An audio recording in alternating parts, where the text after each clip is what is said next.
اعمل ايه مع الافكار اللي بتجيلي دايما قبل النوم. بتجيلي افكار وحشه كتير جدا وسلبيه قبل النوم، وببقى مش عارف خالص ان انا اعمل فيها ايه. قوليلي على اي حاجه تساعدني تخلي ان الافكار دي ما تجيليش قبل النوم، عشان عايزه اخلص باي طريقه من الموضوع ده، عشان انا ما بقتش عارف ان انا انام خالص، وخايف ان انا اروح الصيدليه واجيب منوم واعتمد عليه واوصل لمرحله ان انا ما اعرفش انام بعد كده من غير المنوم. معكم نهله عبد الباقي، اخصائيه العلاج النفسي. قبل ما ابدا وقبل ما اقول اي حاجه، لو انت حد ما بتعرفش تنام كويس او انت حد ما بتعرفيش تنامي كويس، اوعي اياكي ثم اياك ان انا اروح الصيدليه واخد منوم زي البونبوني واتعامل مع المنوم ان هو حاجه ان انا كده اخدها عادي في اي وقت عشان خاطر ان انا باخده من الصيدليه بمنتهى البساطه.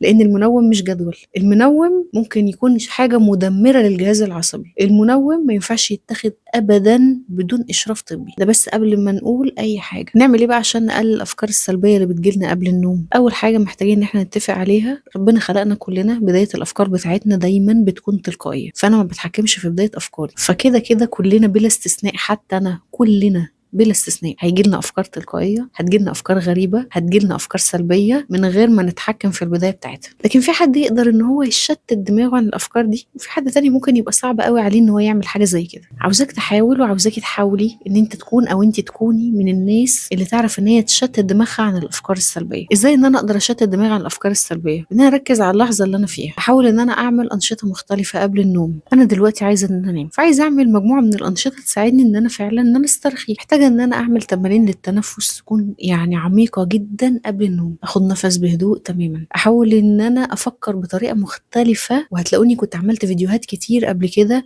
ان احنا ازاي ان احنا نعرف نتعامل مع الافكار السلبيه. مش بس كده، كمان انا عملت لكم وكتبت لكم مقاله مخصوص مكتوب فيها شويه تفاصيل نقدر ان احنا نعملها عشان نقدر ان احنا نتخلص من الافكار والقلق اللي بيجي لنا قبل النوم. فلو انتوا عايزين ان انا ابعت لكم المقاله دي، ممكن ان انتوا تكتبوا لي كلمه مقاله في كومنت عشان ان انا اقدر ابعتها لكم في رساله. ولو انت حد بتشوفني من اليوتيوب او من التيك توك، فهتلاقي اما لينك الويب سايت بتاعي موجود في البروفايل، او هتلاقي لينك الواتساب برضو موجود في البروفايل. خش عليه وابعت لي، قول لي انا عايز المقاله بتاعه ان انا ازاي اعرف اتعامل وقت النوم وانا هبعتها لك.